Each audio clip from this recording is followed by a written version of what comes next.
안녕하세요. 주식경제의 유토피아에 오신 것을 환영합니다. 자, 오늘 이제 한국 증시 전망 시작할 텐데, 설 연휴죠. 이제 설 연휴니까 설 연휴 잘 보내시길 바라고, 설 연휴 이전에 이제, 우리나라에 외국인의 수급이 조금 꽤 들어왔어요. 이번 주에. 제가 생각한 건 좀 조정을 받고 그 상황에서 외국인의 수급이 들어온다든지 뭔가 그런 거였는데, 그게 아니라 그냥 조정 살짝 주다가 외국인이 바로 이렇게 계속 증시를 끌어올리는, 이런 정도로 수급이 많이 들어왔거든요. 외국인 수급이. 그래서 이런 것들을 좀 지켜봤을 때 한국의 주식시장을 여러분들은 매우 긍정적으로 보셔야 되고, 자, 그리고 제가 이제 설 연휴 이후에 여러분들이 어떻게 시장을 바라보고 대응해야 되는지 그걸 오늘 이제 영상 통해 말씀드릴 거예요. 자, 그리고 대공황을 생각하시는 여러분, 제 채널의 90% 이상이 대공황을 생각하시는 여러분입니다. 제 채널에 가끔 오시는 분들 중에서는 내가 시황 전망하는 게 계속 맞을까? 혹은 내가 대공황을 온다고 생각을 했는데, 내가 적중률이 높으니까, 내가 이제 공황이 왔으면 좋겠다고 생각하시는 분들도 있는 거 알고 있습니다. 그런데 제가 여러분들께 말씀드리고 싶은 거는 여러분들이 생각하는 것과 반대의 결과가 나올 경우에 시장이 굉장히 크게 상승할 수 있고요. 또 지금 여기서 추세를 돌린다면 대세 상승이 시작이 될 수가 있습니다. 그래서 이런 것들을 여러분들이 꼭 참고를 하셔야 되고, 여러분들이 혹시라도 잘못된 유튜브를 시청했고 내가 잘못된 것들을 배웠고 잘못된 생각들을 가지고 있다면 이 채널에서 분명히 바꾸실 수가 있습니다. 앞으로 한국 경제는 굉장히 좋지 않을 거거든요. 하지만 주식시장은 굉장히 크게 오를 수 있다는 거, 이걸 꼭 생각하시고, 여러분들, 제가 이제 차트 교육 준비하고 있으니까 그거 기대해 주시면 좋을 것 같고요. 자, 저는 2023년 80%의 적중률로 수준 높은 시장 전망 여러분께 전달했습니다. 시장 전망으로 넘어 유튜브 채널입니다. 자, 시작할게요. 바로 길어졌으니까 이야기가.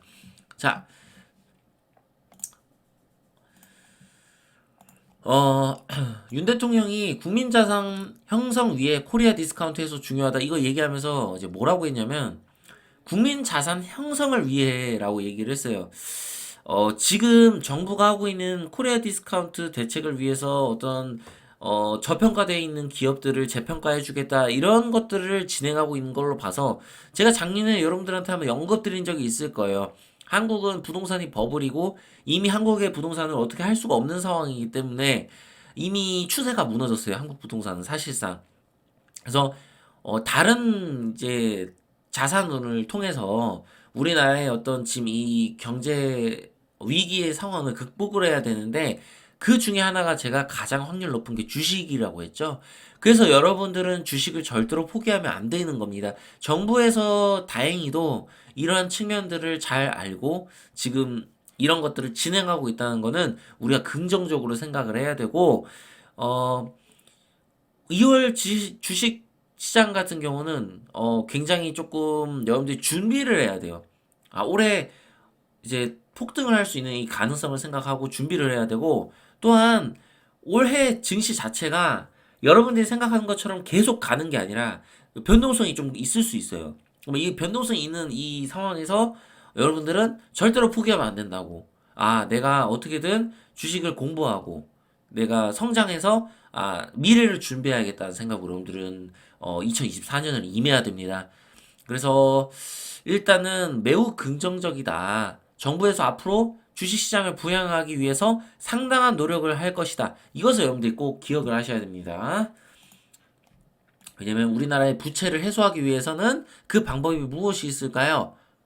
자산의 가격을 끌어올려서 개인 투자자들, 즉 개인이 어떤 지닌 그 부채를 녹이는 거, 그게 하나의 방법이에요. 주식시장이 한국이 저평가되어 있기 때문에 굉장히 매력적이라는 거죠. 이거를 여러분들한테 말씀드리고 싶었습니다.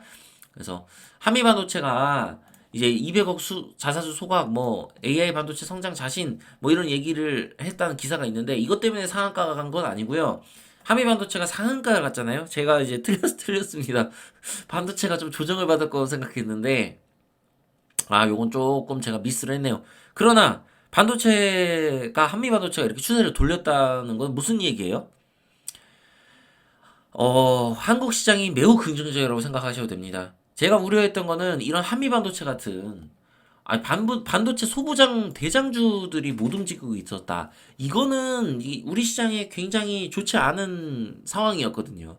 그런데 이 한미 반도체가 상한가를 가면서 그러한 의혹과 의심을 이제 할 필요가 없게 된 겁니다. 반도체 섹터는 앞으로도 좋을 가능성이 굉장히 높을 것 같습니다. 그래서 반도체 시장을 여러분들이 꾸준히 살펴보셔야 되고, 당연히 저 PBR 이런 거 보셔야 되고, 자, 그리고 기아 같은 자동차 관련주, 그 자동차도 우리 반도체 소부장주처럼 자동차 부품 관련주나 아니면 자동차와 연계된 그런 관련주들이 쭉 있습니다. 그런 것들을 여러분들이 좀 살펴볼 필요성이 있어요.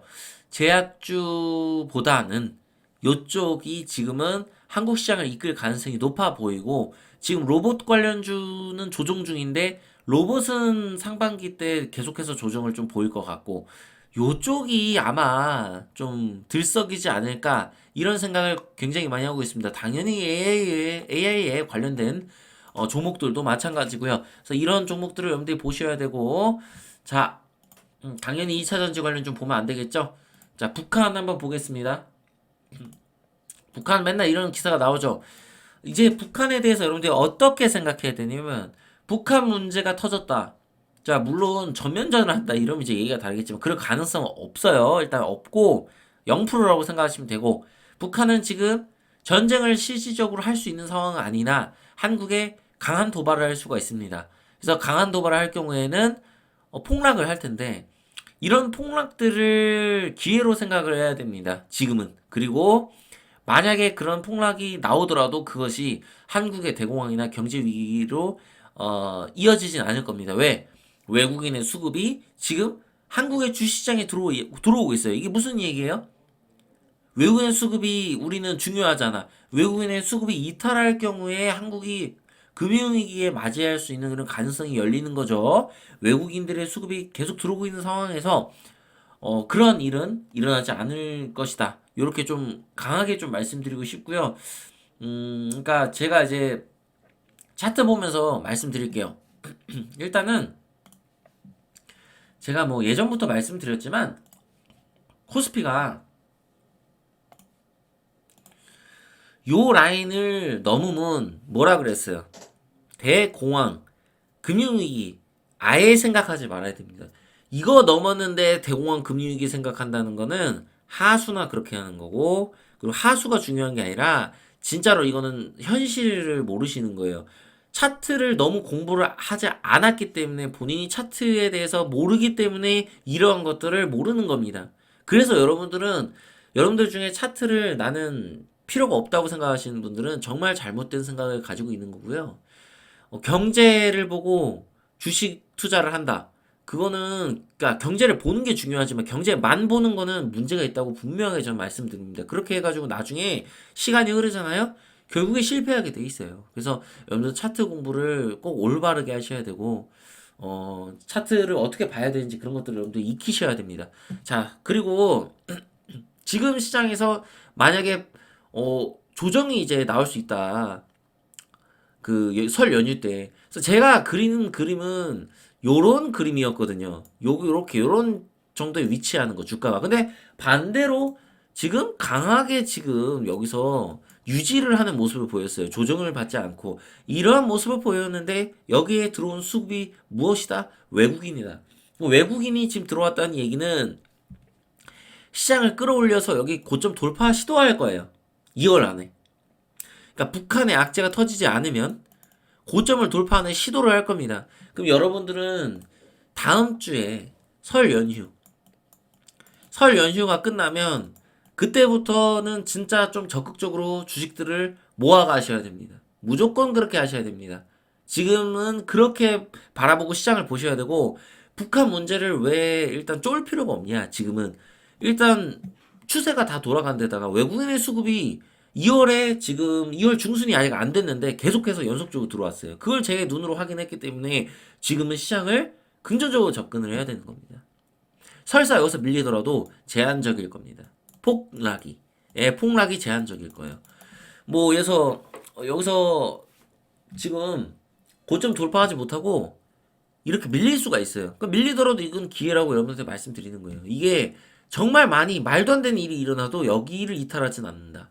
물론 여기까지 떨어지면 고생 좀 하겠죠. 그러나 그게 금융위기나 한국의 대공황으로 이어지진 않을 것이다. 분명하게 저는 말씀드릴 수 있을 것 같습니다. 그래서 이런 것들 참고하시면 좋을 것 같고, 코스닥도 매우 긍정적이에요. 지금 21선을 돌파하려는 모습을 보여주고 있고, 단지 21선 돌파 못하고 이렇게 밀릴 수가 있습니다. 그러나 우리는 코스피 중심으로 일단 시장을 볼 필요가 있어요. 코스닥과의 어떤 괴리감이 있지만 코스피 중심으로 상반기를 보셔야 되고, 코스닥도 결국에는 코스피 따라 움직이게 되어 있습니다. 이런 것들 꼭 생각하시고 시장을 보셔야 됩니다. 자, 일단 한미반도체 보겠습니다. 한미반도체가 이 박스권을 제가 박스권 돌파하는 거 여부를 지켜봐야 된다 얘기했고, 저는 반도체가 좀 좋지 않을 것 같다 이렇게 얘기했는데 틀렸습니다. 자, 틀려도 괜찮습니다. 왜? 추세를 읽기가 어려웠기 때문에 이제 추세를 완벽히 읽을 수가 있습니다. 이 장대 양봉을 넘어선 상한가, 이걸 보고 여러분들은 이제 눈치를 채셔야 됩니다. 아, 한미반도체가 앞으로 우상향할 가능성이 굉장히 높다. 그리고 한미반도체뿐만 아니라 반도체의 많은 그동안 모르지 못하고 이런 식으로 한미반도체 눈치를 보면서 조정을 받았던 종목들이 튀어오르겠구나, 이렇게 생각하고 시장을 접근하셔야 됩니다. 자, 반도체 섹터가 오르면 뭐라 그랬어요?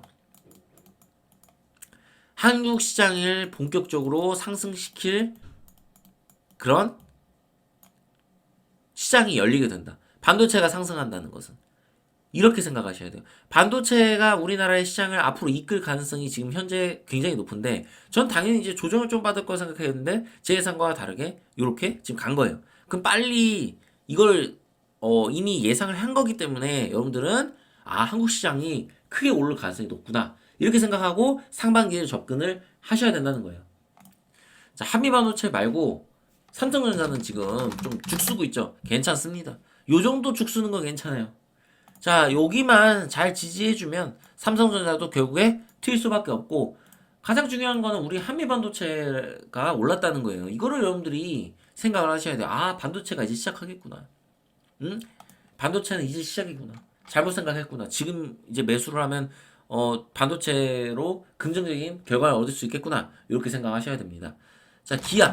자, 기아도 굉장히 강한 모습인데, 기아 같은 경우는 여기서 이제 이렇게 갈 수 있느냐, 이거는 일단 지켜봐야 되는 거고, 기아를 여러분들이 꼭 매수할 필요가 없습니다. 우리가 기준과 원칙을 잡아서 만약 21선 매매를 한다면 이건 기다려야겠죠. 근데 기아뿐만 아니라 기아에 관련된 그런 부품주들이 있습니다. 뭐 경량화, 자동차를 경량화한다는 그런 관련주도 있고, 뭐 전장 관련주 뭐 여러 많아요. 자동차 관련주나 이런 것도 좀 지켜볼 필요가 있습니다. 왜냐면 굉장히 저평가되어 있습니다. 자동차 관련주는. 게다가 전망도 좋고요. 이런 관련주를 좀 노린다면 굉장히 좋을 수 있고, 또 금융주도 좋아요. 뭐 다 말해주네. 금융도 좋습니다. 뭐 좋은 거 많아요. 그러니까 일단은 시장을 긍정적으로 보시고, 설 연휴 이후 여러분들은 매수를 적극적으로 해 나가셔도 된다고 저는 말씀드리고 싶습니다. 자, 그래서 여기까지 하고 끝내도록 하고요. 자, 차트 교육 제가 잘 준비해서 멤버십 열 테니까 기대하고 계신 분들 정말 기대하셔도 됩니다. 제가 조만간 바로 열도록 하겠습니다. 구독과 좋아요, 알림 설정 부탁드리고요. 주식경제 유토피아 주토피아였습니다. 감사합니다.